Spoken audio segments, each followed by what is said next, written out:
An Oakdale police officer is shot and a suspect is dead. She says a cop got shot real close to her house. What we're learning about the deadly confrontation. Plus, we're just hours away from the final GOP debate before the Iowa caucuses. Why Donald Trump's absence could actually hurt other Republicans in the race.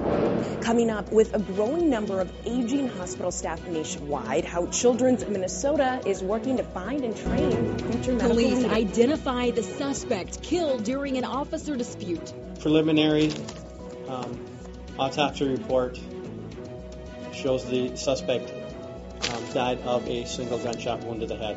What they say led up to the moment he and an officer fired their guns. Have you heard of Airbnb? You can stay at someone's house at a pretty cheap cost, and more people are using the service when they come here to visit St. Paul. But is it safe? City Council is looking into it. The Waseca teen involved in a school bomb plot could be coming home. The options for John Ledoux as the state scrambles to find a treatment facility that will take him. And tracking scams in the Twin Cities. These scammers are professionals. They run operations. They're very organized, almost like a business in some cases. And they're very good at telling people what they want to hear. We sit down with an expert to learn about a scam that has taken $26 million. Surviving a bullet. A St. Paul mother and daughter shaken up after a bullet strikes their car. The gunshot went through the back window, like seriously in the middle, kind of where my neck, the back of my head would be. How they say they survived. A new recommendation from a federal task force says women should be screened for depression during prenatal care and postnatal care. Coming up, we'll hear from a local provider who's already ahead of the curve. And 6 train cars land in the Mississippi River. What we're learning about what went wrong on the tracks. Search is on for the next Minneapolis superintendent after 2 candidates drop out. We look at what the options are just hours before the school board meets. And state troopers take down a driver in the median of 35E. What we're learning that led up to this confrontation. MnDOT is using this new, first-of-its-kind snowplow simulator. I'm Joe Mason. Here on the training will help keep drivers and roads safe. Plus, we confront a West Metro contractor accused of taking thousands of dollars from clients. Hi, Lee. Hi. Beth McDonough with Channel 5. We'd like to talk to you about taking customers' money. The lawsuit he now faces. The East Coast is taking on a storm meteorologists are calling potentially historic. This was the detour to get back to Charlotte yesterday. How it's impacting Twin Cities travelers this evening. We begin with breaking news out of Oakdale. Police there confirm a law enforcement officer was shot in the arm this morning. This happened on the 2700 block of Granite Drive just before 8. 5 Eyewitness News reporter Tyler Berg live in Oakdale right now. He joins us with the latest details from the scene. Tyler. First, at 4:30, though, we're following developing news out of North Minneapolis. Our photographer on scene says a body was discovered frozen inside a car. This is happening just a block from Farwell Park along Sheridan Avenue North at around 2 this afternoon. You can see the map here. And this is video from the scene. Our photographer says the windows of the car were shot out and the license plates have been removed. We're still waiting to hear from police, but we do have a crew continuing to follow this story there at the scene. And we'll have more coverage coming up for you at 5 Eyewitness News at 5 and 6. First on this New Year's Day, we're learning more about a mother struck and killed by a car on New Year's Eve. Minneapolis police say she was walking toward a cab on Lyndale Avenue North near 39th when a driver hit her and then kept going. Tonight, Minneapolis police are still looking for the driver of that car. Our Todd Wilson's been tracking the story all day and spoke with family. He joins us live from the scene tonight with more. First, we're tracking developing news from the Minnesota Department of Health. It says it's found a Zika virus infection from Central America right here in Minnesota. It was found in an Anoka County woman in her 60s after she traveled to Honduras earlier this month. While this virus is mild in adults, it's linked to birth defects in babies. The CDC is also now telling pregnant women to stay away from the U.S. Virgin Islands and the Dominican Republic, along with nearly 24 other locations. The good news is this woman was not hospitalized and is expected to make a full recovery. We'll have continuing coverage on this, on air and online, and we'll break down what this means for Minnesotans First, there's a new push for safety around light rail tracks after a man in a wheelchair was killed by a train Sunday evening. The accident happened along East 32nd Street in Hiawatha in South Minneapolis after the man in his wheelchair somehow got stuck on the tracks.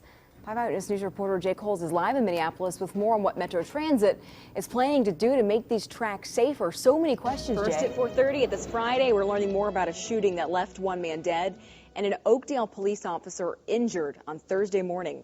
St. Paul police identified the suspect as 53-year-old Mark Kuzel. This is a previous booking photo of him when he was booked at the Washington County Jail on a DUI offense back in 1998.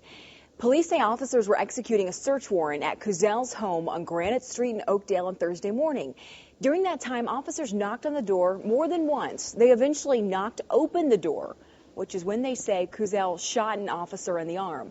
Another officer, now identified as Joe Grappoli, then shot Kuzel. Officers engaged Kuzel in dialogue.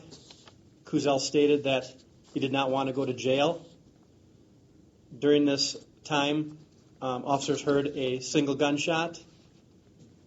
They went into the home, found Kuzel with a gunshot to the head. They rendered aid and requested medics. Police have not identified the officer who was shot, but say he was taken to Regions for non-life-threatening injuries. It's the good news there. We'll have continuing coverage on air and online. Stick with us as we work to learn more details about this situation. Living World War II vet from Minnesota and oldest former Gopher football player received a special honor today. Our Lindsey Brown has more on his special ceremony. You're going to love this. Lucian Vorpal was all smiles today.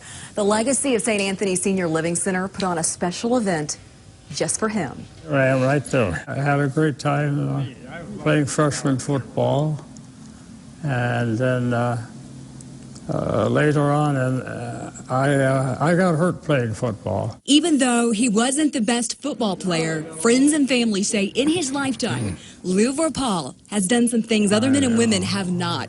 He started out as a second lieutenant in World War II in 1941, and in just 4 years became a lieutenant colonel. That's a big deal. So they don't just give those up because you show up. Here's your cake. And today was his special day. A crowd full of fellow seniors, friends, and family.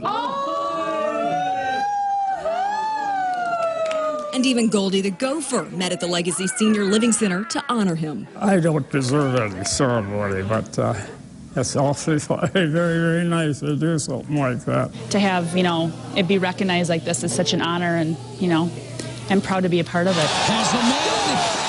And it doesn't stop there. The Gophers will celebrate Lou tomorrow during the halftime show. I love football. No game like football. And no generation like that generation. The Gophers play the Iowa Hawkeyes tomorrow at 11 in the morning. In addition to having Lou be part of the halftime show, get this, you're going to love it. Honor Flights Twin Cities will also do a flyover just for him. This week, the national nonprofit I Can Shine is holding its 5-day bicycle camp here in the Twin Cities. Now, this is video from a previous camp where kids are riding their bikes, something that people who can already ride a bike might take for granted. But for people with disabilities, learning to ride a bike helps them gain confidence and a sense of accomplishment. Keep pedaling, nice job. In St. Paul, volunteers met with parents and grandparents who were happy to see their children and grandchildren smiling, learning, and having fun. Oh, she has been up early every morning. She can't wait to go.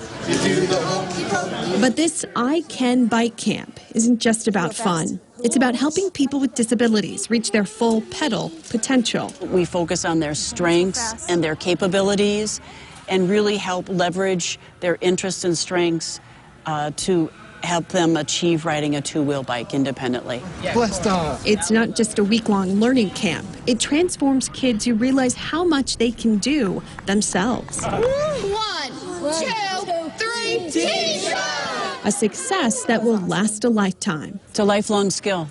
What better way in this day and age, right, for lifetime fitness and health and wellness.